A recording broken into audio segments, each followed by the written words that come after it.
Oi, pessoal! Esse é o podcast do Grupo Calígula, do quarto período A.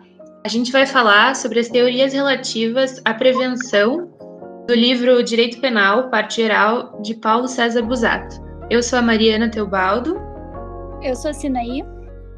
Eu sou a Vitória. Eu sou a Ana Júlia. E eu sou a Rafaela. Bom, vamos iniciar o nosso podcast falando sobre as teorias relativas à prevenção. A teoria relativa ou preventiva é uma concepção emergida do iluminismo, cujo princípio é abordado pelo jurista Paulo César Busato em seu livro Direito Penal, a partir da página 157 de tal obra. De acordo com o autor, essa tem como finalidade atribuir pena um caráter preventivo, e seu ápice foi revelado no Estado Social, momento que foi constituído o produto final do movimento iluminista e do contrato social. Em outras palavras, a pena, a partir desse momento, não é mais tratada como maneira de retribuição do mal que o delinquente praticou contra a sociedade, mas sim é utilizada com o objetivo de inibir o máximo possível de novos atos ilícitos. Portanto, de acordo com o jurista, a pena também pode ser entendida como mal necessário à manutenção da ordem social e prevenção da criminalidade. Deste modo, a pena seria aplicada com o objetivo de impor o medo. Trazendo menção a essa temática, pode citar frases de alguns juristas que conceituam a teoria preventiva e explicam sua finalidade. De acordo com Tales, na obra Direito Penal, parte geral e interesses relativas, elas contrapõem-se a absolutas, pois buscam apresentar uma pena com uma finalidade de natureza política e de utilidade para homens e a sociedade. A punição imposta ao agente do crime destinar-se ao prevenir a ocorrência de novos crimes. Bom, dito isso, é importante ressaltar a diferença entre teoria preventiva e teoria absoluta. As teorias absolutas são também conhecidas como as teorias retributivas, cuja origem é expressada pelos Código de Talião, uma vez que não intentam, sob nenhuma perspectiva, atribuir finalidade na aplicação da pena, consistindo apenas no puro e simples ato de punir para que se alcance a justiça. Em outras palavras, a pena é vista sob a ótica de único de castigo. De acordo com Roxin, em seu livro La Estrutura de Teoria de Delito, a teoria da retribuição não encontra um sentido da pena na perspectiva de algum fim socialmente útil, senão que, mediante a imposição de mal merecidamente se retribui, equilibra e expia a culpabilidade do autor do fato pelo cometido. Portanto, é possível afirmar que a finalidade da teoria objetiva se difere completamente da finalidade da teoria relativa. Enquanto uma se preocupa apenas em aplicar a pena e utilizá-la como forma de castigo, a outra foca no objetivo de inibir o máximo possível de novos atos ilícitos. Trazendo novamente a menção à teoria preventiva, de acordo com Paulo César Busato e com outros juristas, ela pode ser dividida em duas partes: a preventiva geral e preventiva especial. A preventiva geral tem por característica a intimidação da sociedade, para não ser praticado o ato ilícito. Já a preventiva especial possui como objeto o próprio delinquente, que está à procura de sua ressocialização e com isso pode evitar que no futuro cometa novos delitos. Em seguinte, Paulo César Busato diz a respeito da prevenção geral negativa. Historicamente, ela foi a primeira teoria preventiva a ser conhecida no mundo. Seus melhores fundamentos dogmáticos foram propostos por Paul Johann Anselm Ritter von Feuerbach, através de sua teoria de coação psicológica. Essa teoria consiste em provocar com a pena uma sensação de desagrado na psique coletiva, que impedisse a comissão de delitos. Em outras palavras, o caráter negativo da prevenção geral utiliza como base a intimidação genérica da coletividade, por meio da ameaça de aplicação de sanções contidas a normas incriminadoras. Para Feuerbach, ele diz: todas as infrações têm a sua causa psicológica, na sensualidade, na medida em que a sua concupiscência do homem é o que o impulsiona, por prazer a cometer a ação. Esse impulso sensual pode suprimir-se dependendo de cada qual saiba que o seu fato se seguirá certamente o mal, que será maior do que o desgosto derivado da insatisfação de seu impulso ao fato.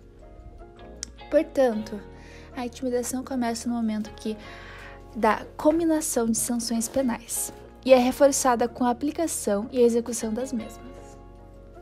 Deste modo, o autor Paulo César Busato aborda em seu livro Direito Penal que a intimidação ou coação psicológica pretende atuar em 2 momentos. O primeiro, em uma primeira etapa, antes da comissão de delito, com a culminação penal, dirigida à generalidade das pessoas, provocando uma sensação de desagrado e impedindo a comissão do delito. O segundo, em um segundo momento, posterior ao fato delitivo, mediante a execução exemplarizada da pena e sua influência psicológica em outros, já que do contrário se esvaziaria a ameaça inicial. Portanto, é possível concluir que nessa vertente doutrinária, a pena se impõe pelo medo, ou seja, ela deve ter a capacidade de atemorizar as pessoas da sociedade, independentemente do sofrimento da pessoa que a suporta, para que aquele delito não seja praticado novamente. Portanto, as penas seriam ser proporcionais aos fatos pelos quais são impostos.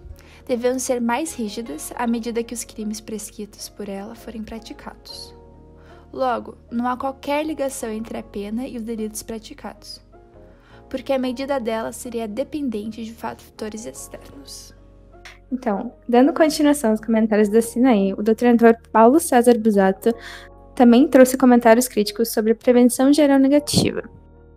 Primeiro, a teoria não considera a confiança do delinquente não ser descoberto. Ou seja, o indivíduo que confia na impunibilidade não será intimidado e não terá medo da pena. Logo, o fundamento da teoria geral negativa não existe. O conhecimento da pena não traz efeitos, mas o seu emprego sim. O doutrinador Klaus Günther exemplifica tal conceito, fazendo um paralelo. Ele diz que as pessoas evitam dirigir alcoolizadas menos em razão da proibição dessa conduta pela lei penal ou da ameaça de punição do que em razão do fato de, naquela noite, no caminho para casa, a polícia está realizando uma batida.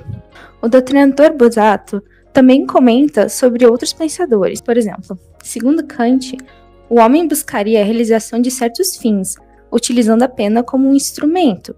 Isso se a pena de fato fosse um meio de conseguir um bem individual ou coletivo. Por outro lado, Hegel considerou que a pena busca outras finalidades, ao invés da retribuição do mal cometido pelo sujeito. Portanto, o indivíduo tem sua pessoalidade desgastada, porque a pena é aplicada em função do coletivo, ou seja, em função de outras pessoas e não do apenado. Contudo, a teoria geral negativa suprime a culpabilidade, elemento que define os limites da duração das penas. Ou seja, ao evitar que se cometam crimes, a pena perde relação direta com o indivíduo, ou seja, a culpa que ele tem pelo fato realizado. Isto é, segundo a ideia de culpa, que é individual, que se contrapõe à pretensão preventiva, que é geral.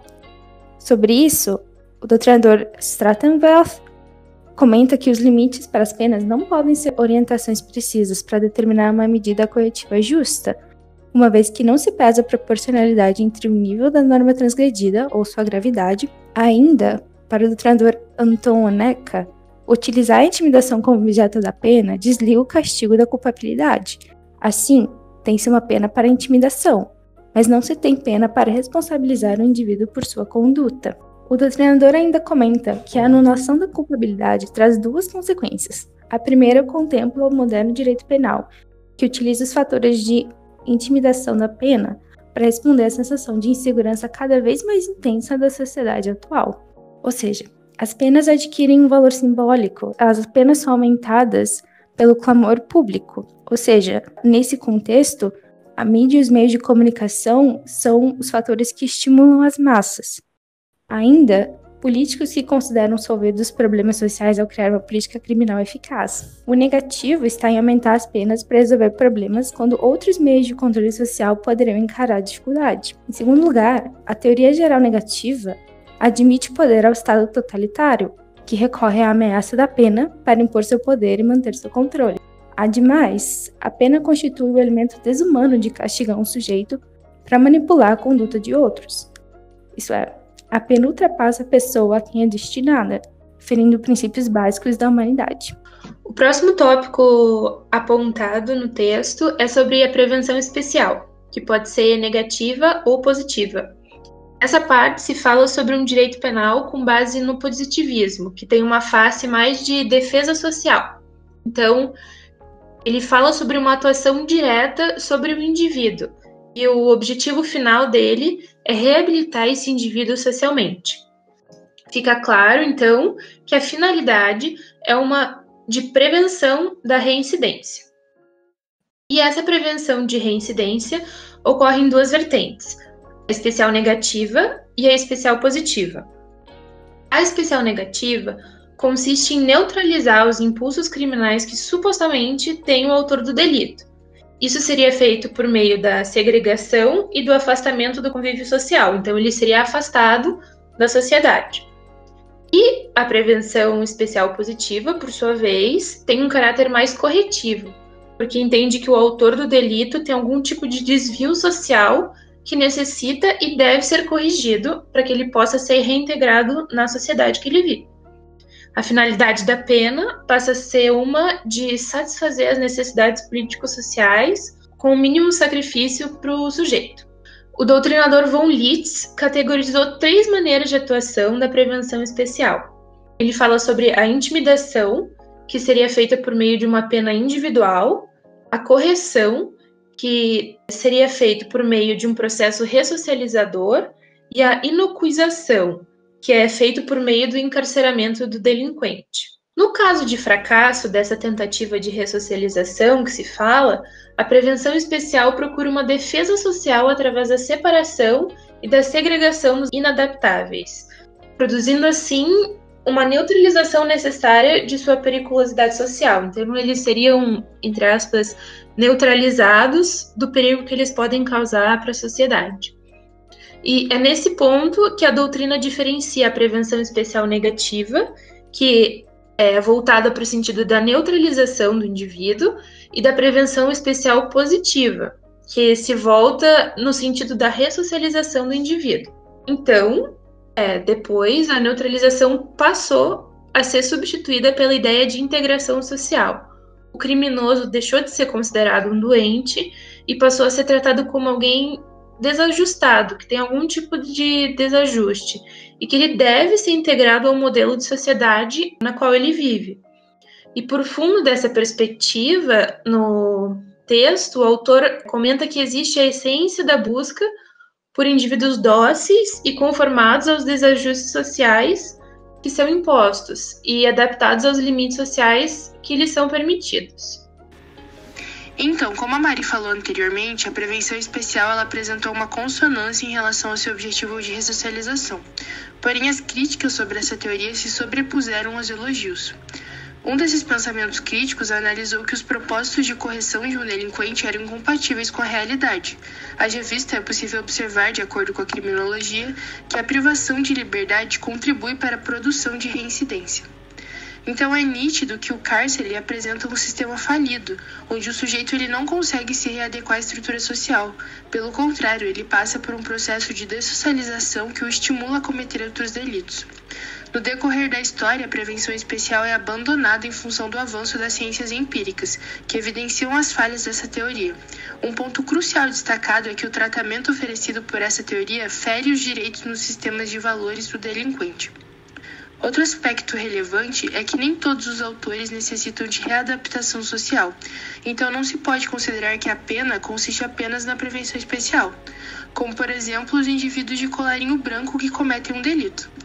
Essa teoria ela visa readaptar o delinquente, ensinando a ele como se comportar dentro da sociedade para que ela seja equilibrada e justa.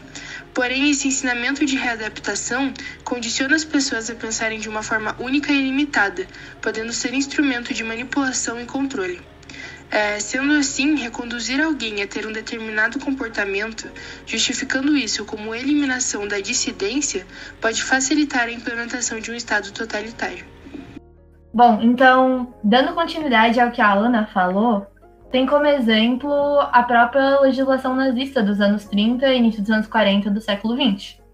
E como o próprio doutrinador fala, tudo isso implica a instrumentalização do homem aos fins do Estado, com o que se lhe coisifica e se perde o respeito à sua dignidade como pessoa, o que é inconcebível dentro de um Estado de Direito.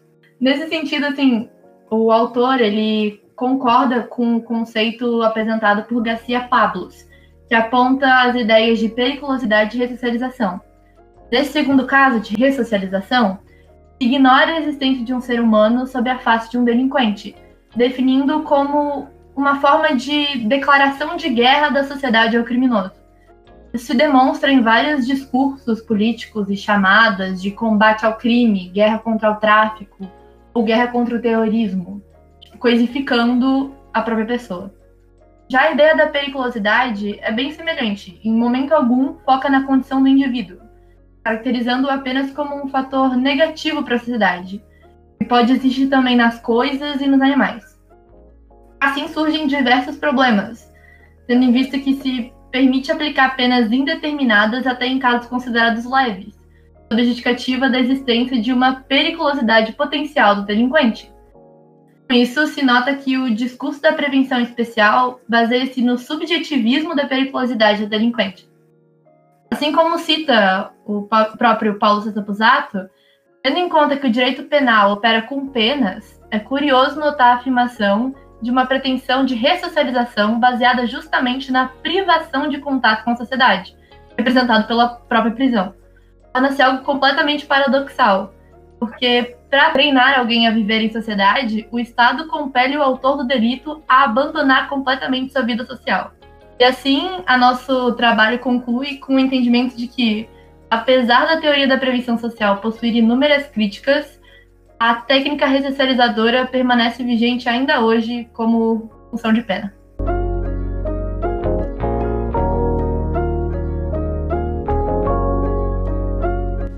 Bom, essa é a versão completa desse podcast. Então, além da apresentação do trabalho que você acabou de ouvir, nós entramos em um debate para conversar a respeito do tema há pouco mencionado. Deixamos aqui claro que são as nossas opiniões, discutidas no momento, sobre o que a gente tinha acabado de debater.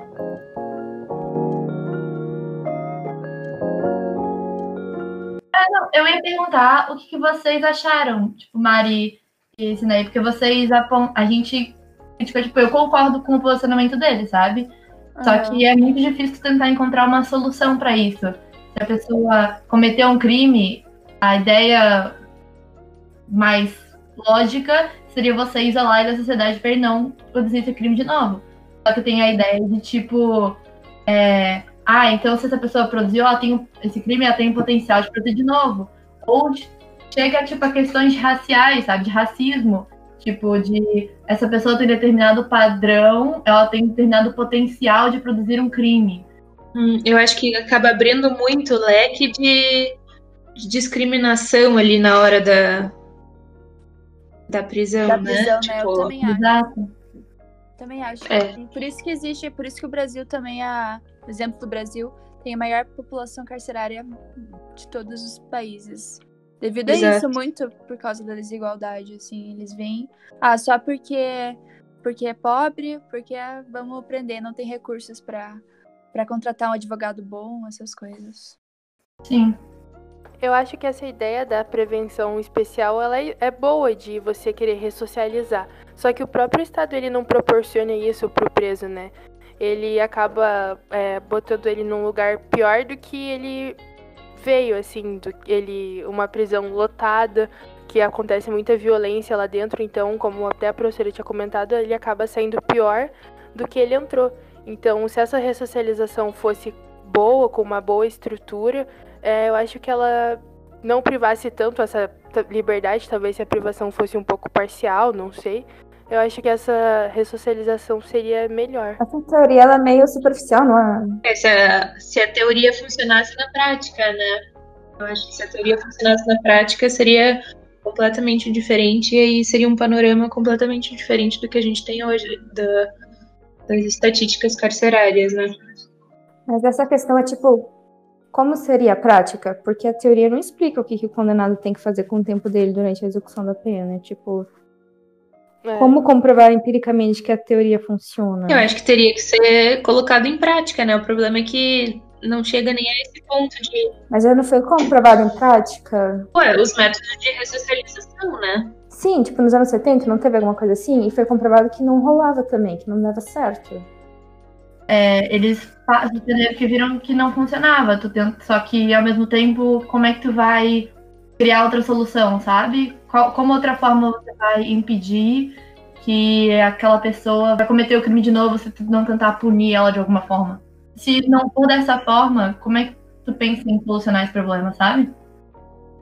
Ô, gente, mas eu vi, acho que alguma reportagem alguma vez na minha vida, que eu não lembro, que em países desenvolvidos, assim, quando eles dão uma boa qualidade pra prisão com psicólogos, você encaminha o preso pra uma vida social, assim, sabe? Ele apresenta caminhos pra ele lidar com os problemas dele, com celas, uma cela só pra ele, por exemplo, com uma prisão, só que estruturada, né? Então, o índice de criminalidade diminui muito.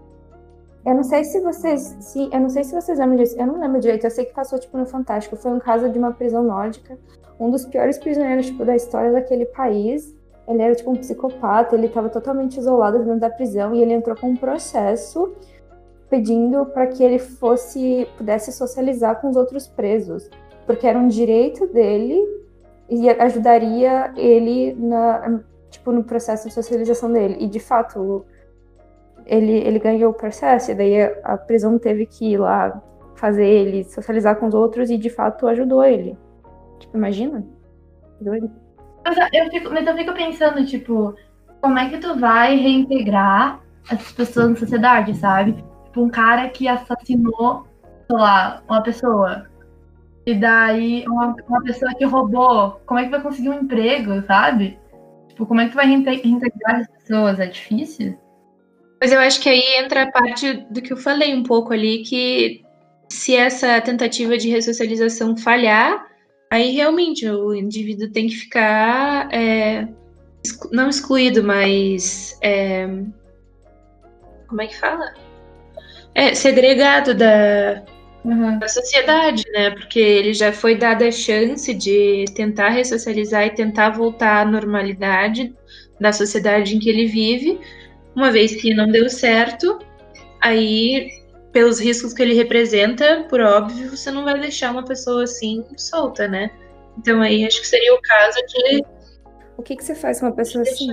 Mas, por exemplo, em casos, por exemplo, de estupradores, assim, eu acho que são pessoas que são psicopatas, não sei, são pessoas que têm alguma doença mental, alguma coisa pra querer fazer isso, sabe? Será que seria o melhor caminho mesmo? Sabe? Tentar deixar esse monstro ali na sociedade de volta. Cara, uma vez eu conversei com a Mari sobre pedofilia, porque, tipo, pedofilia é considerada uma questão psicológica, certo? Doença Tipo, mental, não existe crime pedofilia. Não é. Pedofilia é uma característica psicológica, mas se você tentar praticar, daí você responde por estupro. Como é que você vai ressocializar uma pessoa assim? Tipo, colocar uma pessoa no meio de uma sociedade? A gente tá falando de famílias. Como é que a gente trabalha com a pessoa assim? Sim, um monstro, né? Tipo isso, mas ao mesmo tempo não dá pra deixar a pessoa totalmente isolada, tipo... Mas ao mesmo tempo eu penso, tipo, na sociedade no geral, sabe? Por exemplo, vamos dizer que eu vou lá e eu roubo uma padaria, porque eu não tenho que comer, mas roubo é roubo, certo? Então eu vou presa. Uhum. E daí, ok, na minha ficha, eu vou ter a ficha para sempre dita que eu roubei. Então, quando eu conseguir um emprego, se alguém quiser saber e descobrir que eu fui presa por roubo, vai ser muito difícil eu conseguir um emprego, sabe? É muito difícil a sociedade aceitar depois de um erro que tu cometeu, sabe? E tu vai querer segregar essa pessoa? Uhum. E também uma questão é que os maiores índices, as maiores pessoas presas, né, assim, falam que são negros e pobres, porque essas pessoas, a maioria, né, porque a maioria da população pobre é negra. Elas não têm condições de, por exemplo, ter estudo. Geralmente elas vêm já de uma família toda desestruturada, que não tem condições. Então elas partem, não que seja certo, né? Mas elas partem para o crime como um meio fácil ali, né? Por exemplo, uma criança que nasce na favela, o pai é usuário de droga, sei lá, a mãe é alcoólatra. Como que essa criança vai ter condições de ir bem na escola, de ter uma vida social saudável? Então ela vê ali os traficantes oferecendo uma vida mais fácil, uma, entre aspas, oportunidade, e ela segue por esse caminho. Então, ela nunca teve uma chance de fato de ter alguém guiando ela para essa ressocialização. Então, acho que se o Estado pensasse um pouco mais dessa forma de ressocializar essa pessoa mostrando esses caminhos seria o ideal, assim, sabe? Mas tirando esses casos de pedofilia, é meio complicado mesmo. Eu acho que tem que ser avaliado cada crime por si, sabe? Não podemos generalizar todos, assim. Por exemplo, casos de pessoas que roubam, por exemplo, né? É um caso que deve ser analisado cada caso, eu acho. Porque muitas vezes, como você disse, são pessoas que nascem assim, e o pai é ladrão, a mãe é, sei lá, ladra, e nasceram nessa realidade, não conhecem uma realidade diferente. Pois é. Tem o caso lá do goleiro Bruno. É goleiro Bruno? Goleiro Bruno também, né? Ele tinha sido contratado com um time de futebol, e daí rechaçaram ele, e daí ele foi demitido. Tipo, não que eu ache que ele mereça ir pro status de ídolo de futebol novamente, mas a partir de que ponto a gente pode dar uma segunda chance pra pessoas como essa, sabe? Concordo. É uma questão difícil, né? Se parar pra pensar todas as... Com certeza. Uhum. Beleza, gente. Eu acho que foi uma boa conversa, né? Bom, gente, finalização do nosso podcast. O nosso Grupo Calígula agradece muito vocês terem ouvido até o final. Espero que tenha sido um momento agradável para todos vocês. Muito obrigada e que tenham um ótimo dia. Tchau! Salut! Au revoir!